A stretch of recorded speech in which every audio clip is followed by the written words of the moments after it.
Ma'am Juneda. So ito po yung piso wifi natin dito po sa Milagros sa Block 3, Lot 3, Phase 3, puro 3. So yun po, okay na po yung piso wifi. So ang naging kaso ng piso wifi nyo po, nasira po yung memory card.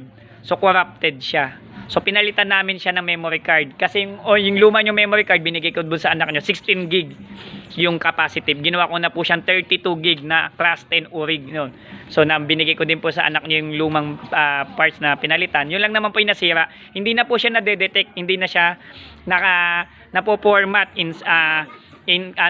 sa PC o sa laptop. So hindi na talaga siya napo-format. So kailangan talaga siya palitan. Ngayon nung pinalitan po namin siya ng memory card, ang naging kaso naman po niya is license. Tinanggal lang kayo ng license noong gumawa ng piso wifi na to.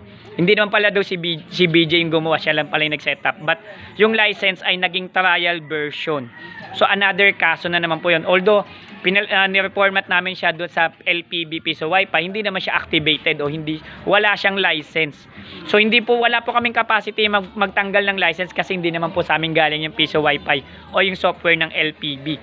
So ang makapagtatanggal lang po ng LPB license nito ay yung pinagbilhan po natin kasi nasa account po nila o nasa LPB radio server ID nila yung license nito. So nangyari, since wala naman po kaming available na LPB, pinalitan ko na lang po siya ng iba pang software. So na-transfer ko na rin po doon sa anak ninyo, pinagawan ko na siya ng account.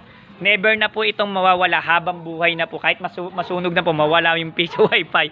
Habang buhay na po yung license ninyo na nandito po ito. Sa mga taga Milagrosa Phase 3, Block 3, Block 3, Lot 3. So dito po ay mag-wifi, sulit na sulit. Okay na po yung piso wifi nila, suwabing-suwabe po.